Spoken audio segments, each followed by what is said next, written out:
মানুষ কই যায় রে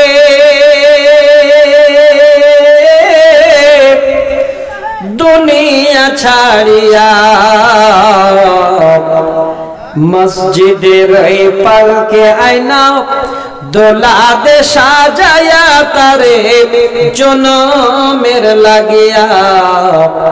মসজিদের ওই পালকে আয়না দোলা দে সাজায়া তারে জনমের লাগিয়া।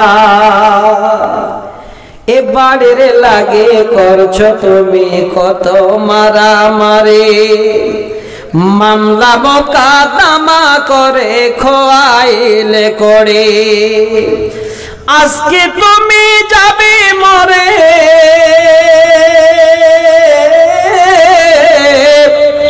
আজকে তুমি যাবে মরে, নিবে খাটিলি করিয়া। মসজিদের ওই পালকে আয়না দোলা দে সাজায়া তারে জনমের লাগিয়া। মসজিদের ওই পালকে আয়না দোলা দে সাজায়া তারে জনমের লাগিয়া। ছেলে মেয়ে নববধূর প্রেমেতে মজিয়া, নামাজ রোজা সব খোয়াইলে দুনিয়ায় আসিয়া। ছেলে মেয়ে নববধূর প্রেমেতে পড়িয়া, নামাজ রোজা সব খোয়াইলে দুনিয়ায় আসিয়া। আজকে তুমি যাবে চলে, সেই ছেলেরাই গোসল দিবি মুশারি টানাইয়া। মসজিদের ওই পালকে আয়না দোলা দে সাজায়া তারে জনমের লাগিয়া। মসজিদের ওই পালকে আয়না দোলা দে সাজায়া তারে জনমের লাগিয়া। দয়াল আল্লাহ রে তুমি আমায় রহম করনা, তুমি রহমান তুমি রহিম তুমি মেহেরবান। দয়াল আল্লাহ রে তুমি আমায় রহম করনা। মৌতের যখন ওয়াদার হবে, আজরাইল সে বুকে বসবে। যতই করো অনয় বিনয়, তবু তোমায় ছাড়বে না। দয়াল আল্লাহ রে তুমি আমায় রহম করনা। রূহটাকে যখন নিয়ে যাবে, মা জননী কতই কাঁদবে। যতই তুমি ক্রন্দন করো, তবু তোমার কান্না শুনবে না। দয়াল আল্লাহ রে তুমি আমায় রহম করনা। লাশটাকে যখন গোসল দিবে, তখন তাকে কতই লাগবে। বুক ফুটবে মুখ ফুটবে না। দয়াল রে তুমি আমায় রহম করনা। জানাজার খাট যখন নিয়ে যাবে, তখন সে কেঁদে বলবে, আমায় নিয়ে যাচ্ছ কোথায়, একটু আমায় বলো না। দয়াল আল্লাহ রে তুমি আমায় রহম করনা। লাশটাকে যখন কবরে শুয়াইবে, ফেরেশতা এসে হিসাব কষবে। পরীক্ষাতে পাস করতে পারলে জান্নাত হবে ঠিকানা। দয়াল আল্লাহ রে তুমি আমায় রহম করো না। যদি কথা দাও বন্ধু দিনের পথে দৃঢ় থাকবে, যদি কথা দাও দিন কায়েমের অগ্রণী ভূমিকা রাখবে, তবে তোমাকে গান শোনাবো যে গানে হৃদয়টা জাগবে। যদি কথা দাও বন্ধু দিনের পথে দৃঢ় থাকবে, যদি কথা দাও দিন কায়েমের অগ্রণী ভূমিকা রাখবে। ভাইজান আর আধা ঘন্টা থাকা যাবে? থাকবেন? আলহামদুলিল্লাহ, ইনশাআল্লাহ বলেন।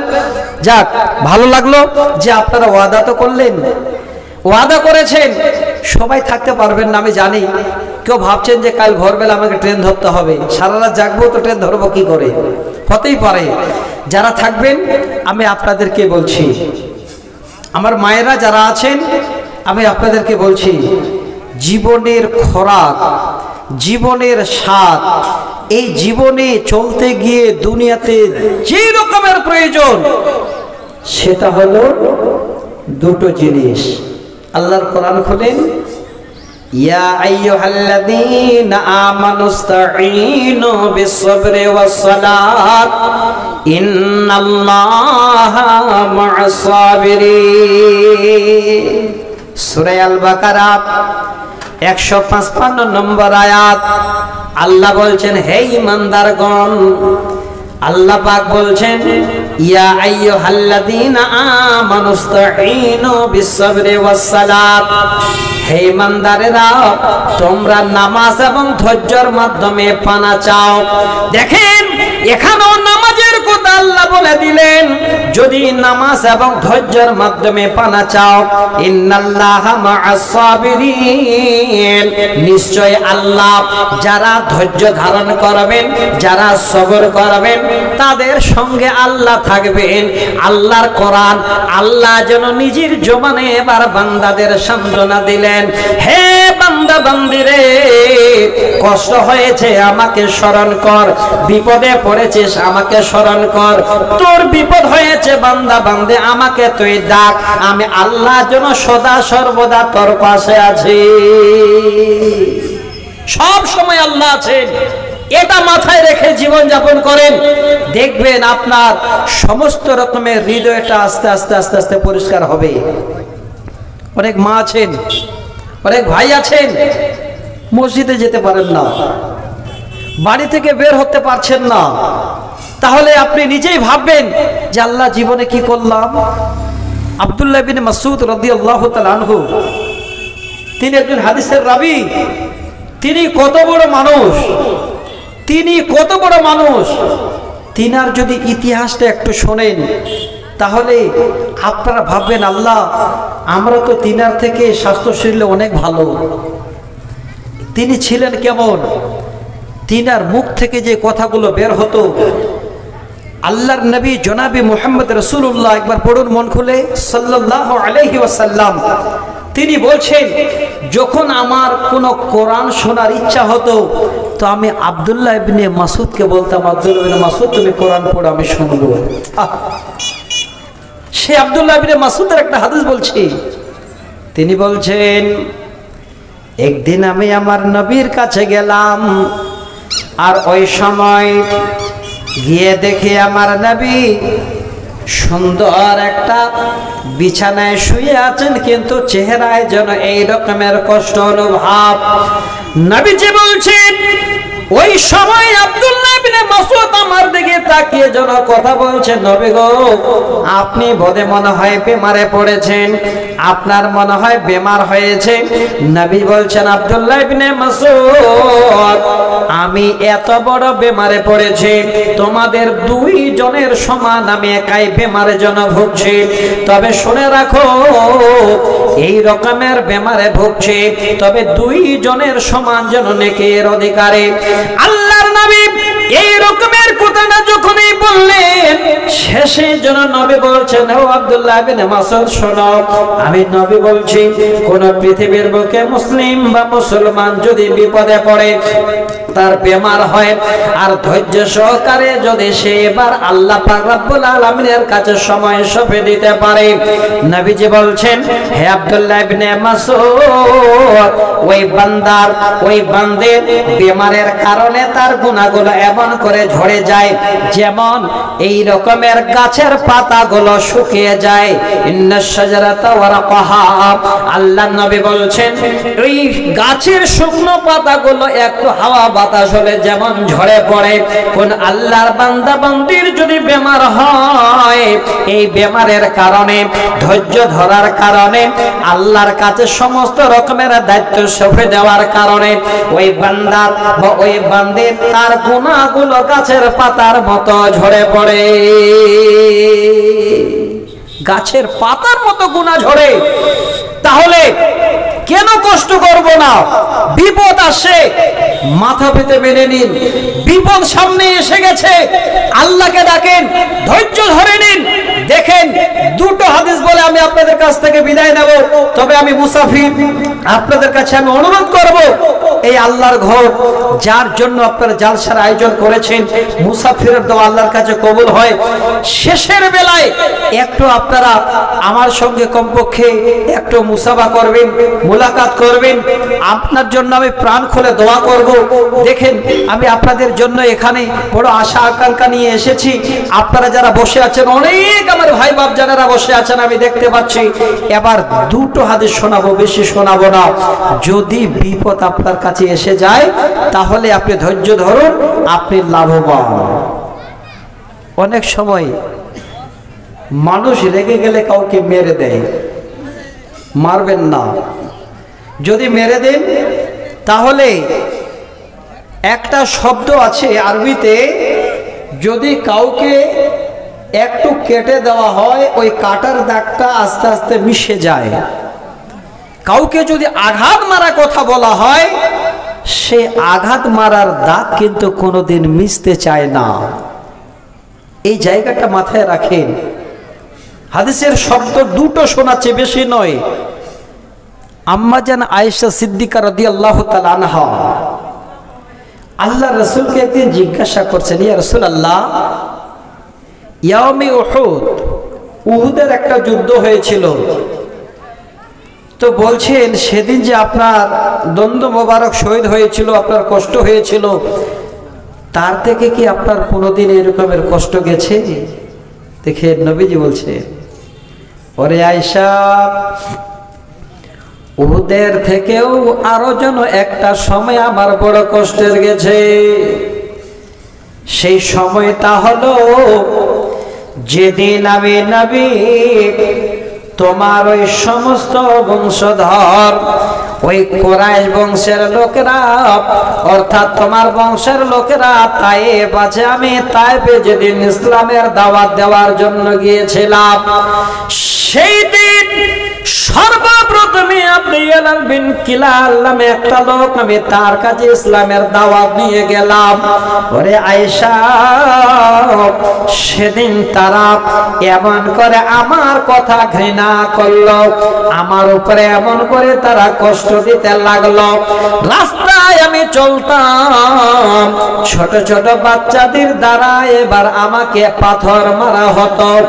এত বড় কষ্ট হয়েছে আয়েশা, আমার শরীর শরীরে রক্ত ঝরে যেন আমার পা পর্যন্ত পৌঁছে গেছে। আয়েশা রে, আমি ওই মুহূর্তে কারনুস সালেম নামে একটা জায়গা, যেটা হলো আহলে শাম, তাদের হলো একটা হলো মিকাত, সেই জায়গায় গিয়ে আমি সুন্দর করে দাঁড়িয়ে গেলাম। ওই সময় আমার পাশে আর যেন দাঁড়াবার কেউ নাই। হে আয়েশা, ওই দিনটাকে শুধু তোমাকে স্মরণ করিয়ে দিচ্ছি রে, আমি একা, আমার আশেপাশে আর কেউ নাই। জীবনে এত কষ্ট, আমার শরীর থেকে যেন রক্ত ঝরছে।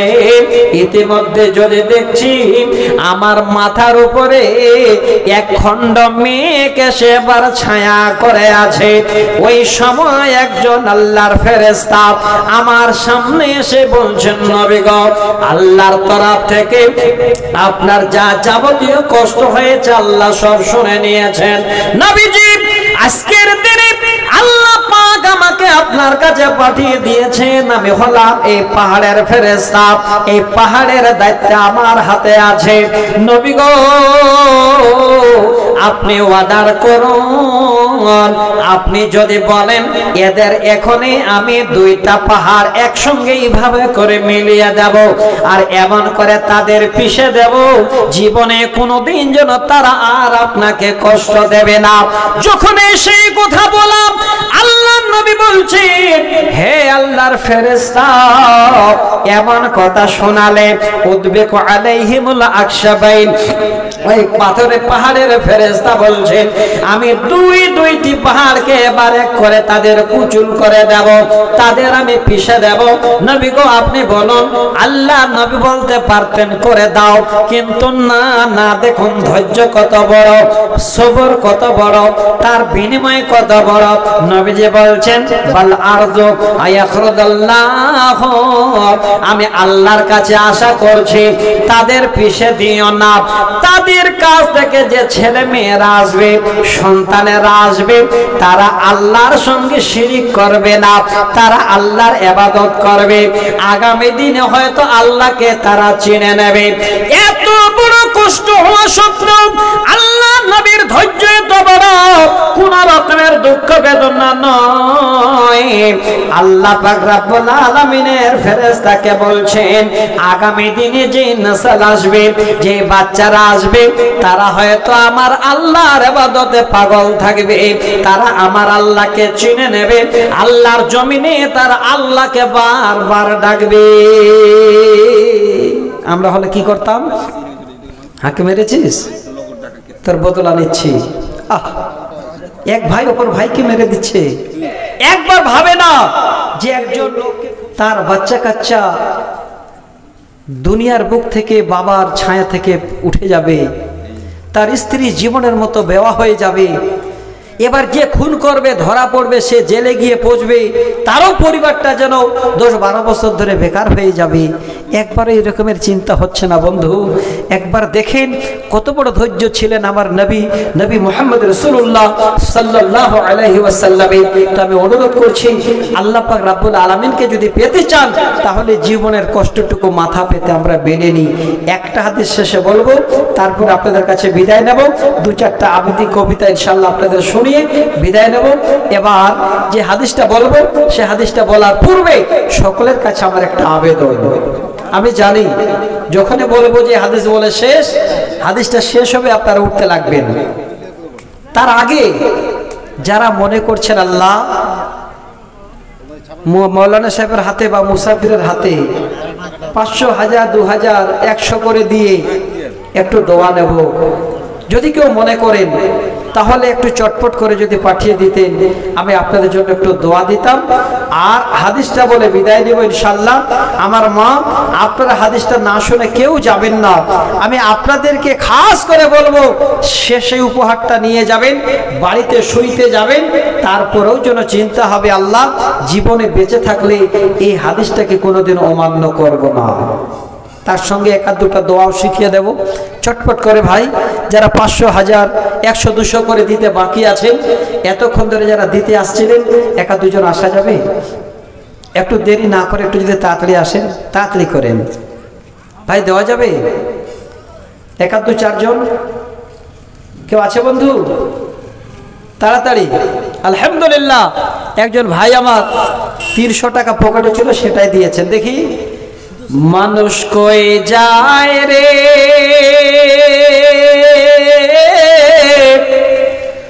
দুনিয়া ছাড়িয়া,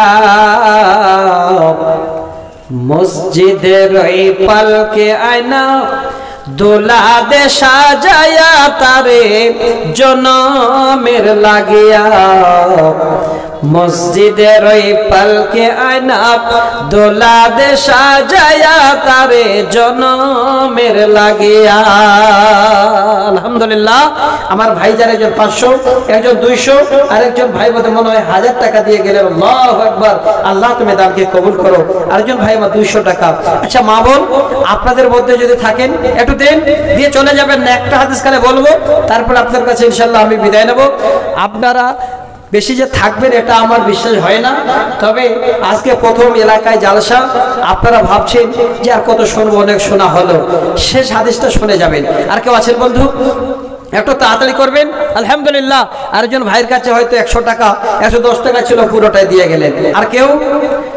মানুষ কই যায় রে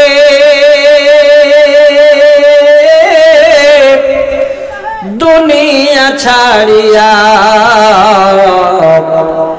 মসজিদের এই পালকে আয়না দোলা দে সাজায়া তারে জনমের লাগিয়া, মসজিদের ওই পালকে আয়না দোলা দে সাজায়া তারে জনমের লাগিয়া। এ বাড়ির লাগে করছো তুমি কত মারামারি, মামলা মোকদ্দমা করে খোয়াইলে করে, আজকে তুমি যাবে মরে,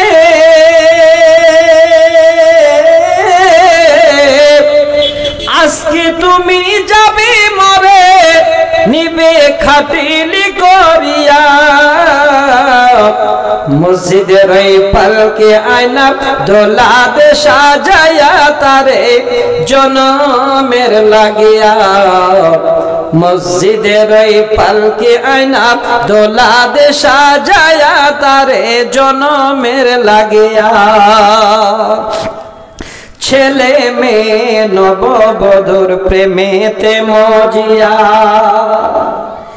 নামাজ রোজা সব খোয়াইলে দুনিয়ায় আসিয়া, ছেলে মেয়ে নববধূর প্রেমেতে পড়িয়া, নামাজ রোজা সব খোয়াইলে দুনিয়ায় আসিয়া,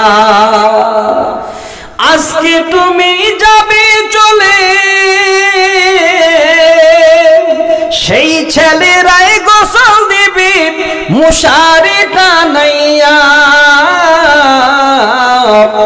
মসজিদের এই পালকে আয়না দোলা দে সাজায়া তারে জনমের লাগিয়া, মসজিদের এই পালকে আয়না দোলা দে সাজায়া তারে জনমের লাগিয়া।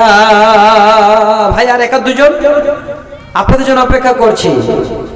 আর একা দুজন আছে বন্ধু? इलाही तो अकेला है, इलाही तू अकेला है, मगर सारा जहां तेरा,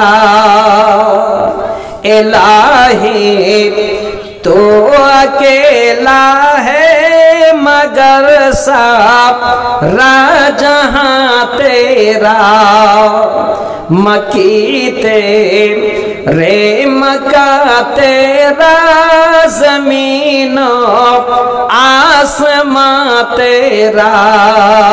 ভাই একা দুজন আল্লাহর জমিনে আমরা চলছি, ঘুরছি ফিরছি, আল্লাহ আমাদের এই জমিনটাকে বিছানা বানিয়ে দিয়েছেন। এটাই আপনাদের শোনাচ্ছিলাম যে সমস্ত কিছু আল্লাহ, আল্লাহ এক, সমস্ত জাহান আল্লাহ। তো আপনারা সে আল্লাহর জমিনে আমরা বসবাস করতে পারছি, সবাই একটু শুকরিয়া আদায় করার জন্য দেওয়া যাবে না ভাই? আর কেউ 2-4-10 জন নাই আর দেওয়ার মতো? তাহলে তো আপনাদের আর জোর করা যাবে না। যদি থাকেন তো দেন, না হলে আল্লাহর কাছে দোয়া করেন, দয়াল আল্লাহ রে তুমি আমায় রহম করনা, তুমি রহমান তুমি রহিম তুমি মেহেরবান, দয়াল আল্লাহ রে তুমি আমায় রহম করনা। মৌতের যখন ওয়াদার হবে,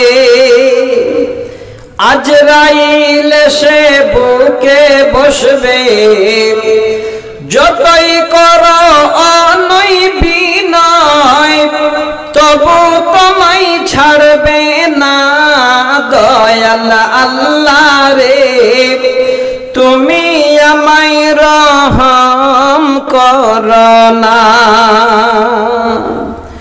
রূহটাকে যখন নিয়ে যাবে, মা জননী কতই কাঁদবে, যতই তুমি ক্রন্দন করো তবু তোমার কান্না শুনবে না, দয়াল আল্লাহ রে তুমি আমায় রহম করনা।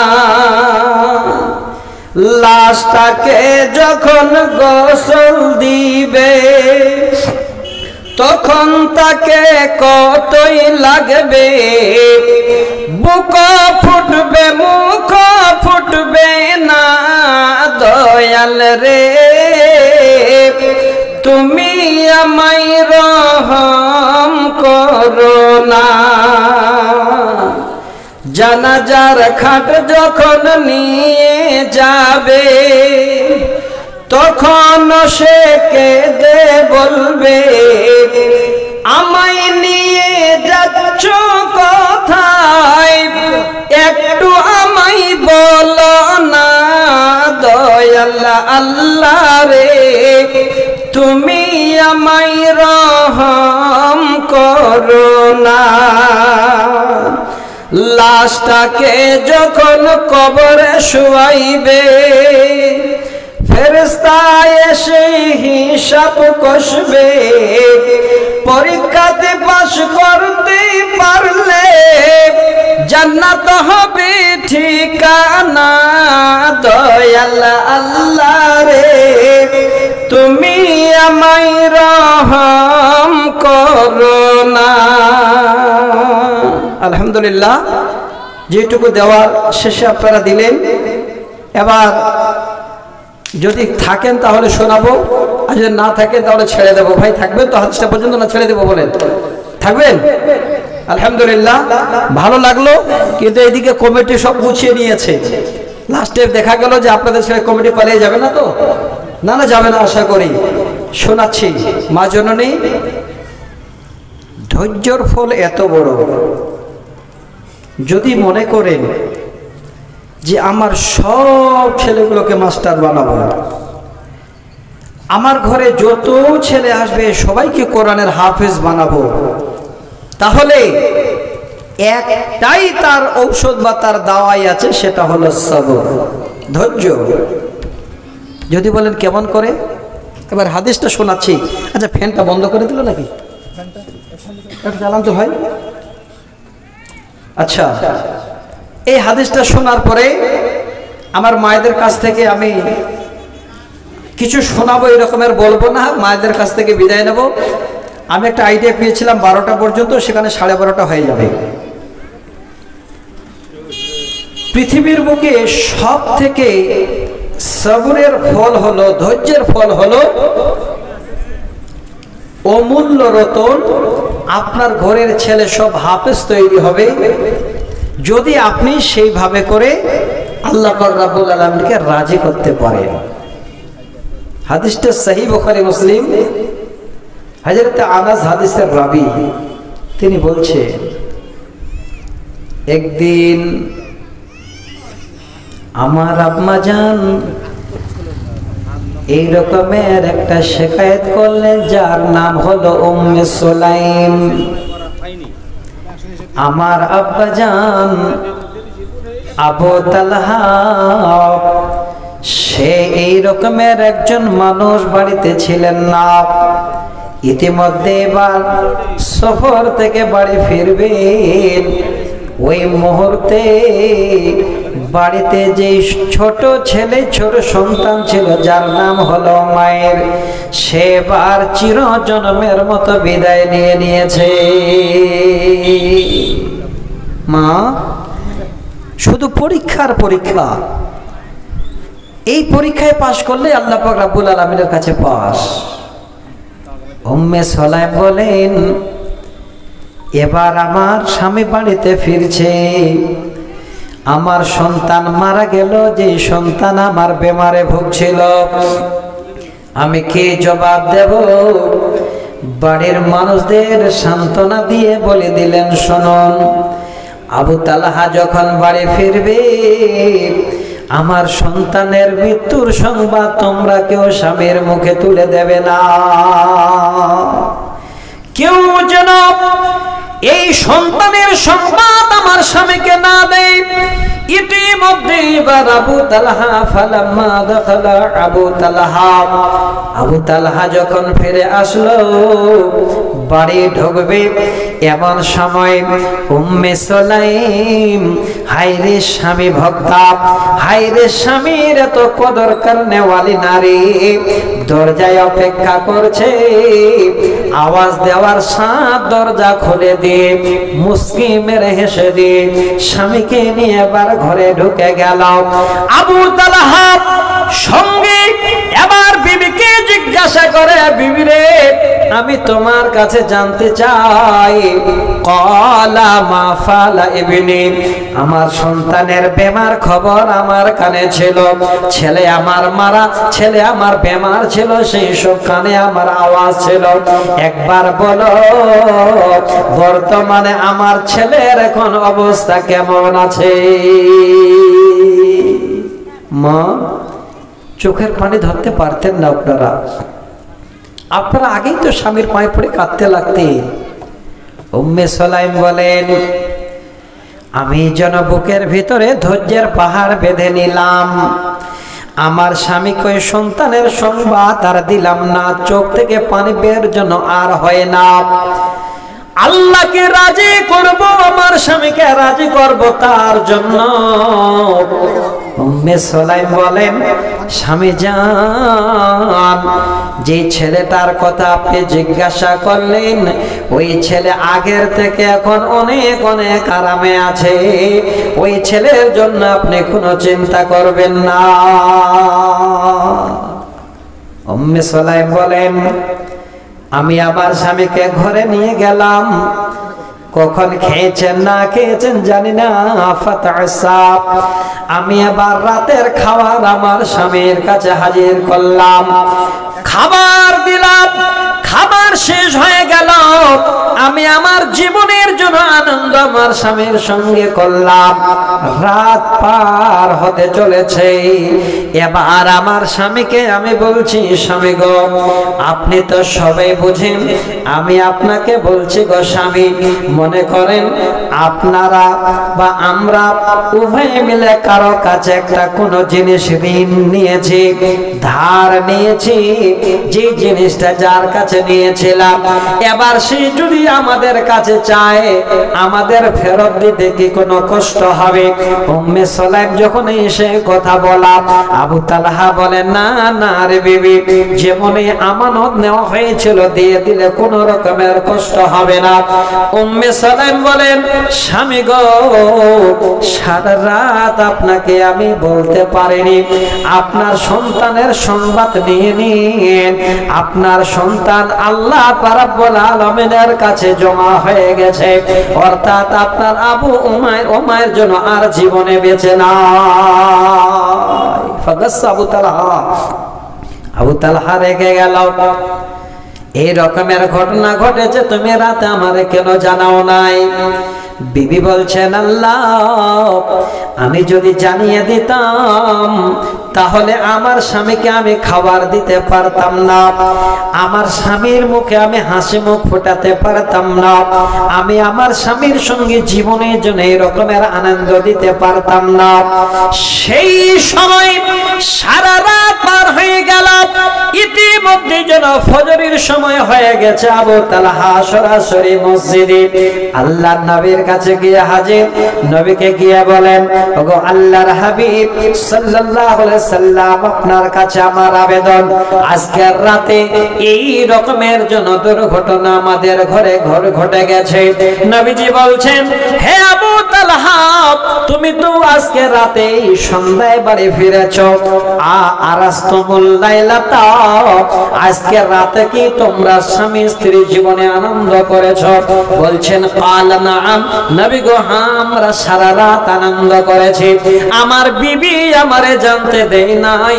আল্লাহ নবী যখনই শুনলেন, আল্লাহর কাছে জোরে আবার তাড়াতাড়ি দোয়া করলেন, আল্লাহুম্মা বারিক লাহুমা ওয়া লাইলাতুকুমা। আল্লাহ, এত বড় দুর্ঘটনা ঘটার পর বিবি উম্মে সুলাইম যখন কোন রকমের স্বামীকে সংবাদ দেয় নাই, ধৈর্যের পাহাড় বুকে বেঁধে নিয়ে সারা রাত স্বামীকে যেন এনজয় করেছে, স্বামীকে যেন মন কেড়েছে, স্বামীকে আহারের ব্যবস্থা করে দিয়েছে। হে আল্লাহ, তুমি আজকে রাতে আবু তালহার বাড়িতে বরকত দাও, আল্লাহ তোমার তরফ থেকে তুমি বরকত দাও। ওরে আমার মা, ওই রাতের মধুমিলনে যে বাচ্চাটা জন্ম হয়, ওই বাচ্চাটার নাম রাখা হয় আব্দুল্লাহ। যেদিন বাচ্চা জন্ম নেয় সেই দিন এবার কচি বাচ্চাকে আনাসের হাতে তুলে দিয়ে আল্লাহর নবীর দরবারে এবার হাজির করান। আল্লাহর নবী বলছেন, আনাস, এই বাচ্চাটাকে কিছু খাবার দেওয়া হয়েছে বলেন না। ওই সময় আল্লাহর নবী এবার একটা খেজুর নিলেন, আল্লাহর নবী নিজের মুখে এবার চিবালেন, চিবিয়ে চিবিয়ে একটু খেজুরের রসে বাচ্চার মুখে দিলেন। ফাতাহান্নাকাহু, এবার যাকে তাহান্নিক বলা হয়, বারকাতান আল্লাহর নবী চিবিয়ে একটু যেন খেজুরের রস মুখে দিলেন। আল্লাহর নবী বলছেন, ওই মুহূর্তে আমার আনাসকে দিয়ে আমি সন্তানটাকে পাঠিয়ে দিলাম। ওরে আমার মা, বুখারীর দ্বিতীয় রায়তে ধরেছেন, ওই আব্দুল্লাহ এক নয় দুই নয়, নয়টা সন্তান জন্ম নিয়েছিল। সমস্ত সন্তানেরা তারা ছিল পুরো কোরআনের হাফেজ, নয়টা সন্তান কোরআনের হাফেজ। আমার মা, ধৈর্যের গুণ, ধৈর্যের ফল আল্লাহ এত দেন, দুনিয়াতে নিয়ে শেষ করা যাবে না। তো আজকে আমি আপনাদের কাছে বলতে বলতে এত দূর আসলাম, কিন্তু মেন যে পয়েন্টগুলো আমি বলার জন্য আপনাদের কাছে নিয়ে এসেছিলাম, সেই পয়েন্টগুলো কিন্তু আমি একটাও এখনো বের করিনি। দেখতে দেখতে যে সময় এত দূর চলে গেছে, সত্যিতে এটা আমার জানাই ছিল না। তো যাক, আমি আপনাদের কাছে অনুরোধ করছি, আর আজকে নয়, আবার জীবনে দেখা হলে ইনশাল্লাহ কথা হবে। অনেক কথা হলো, এখন বর্তমানটা এমন হয়ে গেছে মানুষের আর জন্য জাগতে চায় না। আগে সারা রাত জলসা হয়েছে, এখনো বিহারে যান, ফজরের আজান হচ্ছে, ভরি লোক বসে আছে, কিন্তু আপনাদের দেশে আস্তে আস্তে উঠে গেল। তো আজকে শেষ সময় আমি মুসাফির,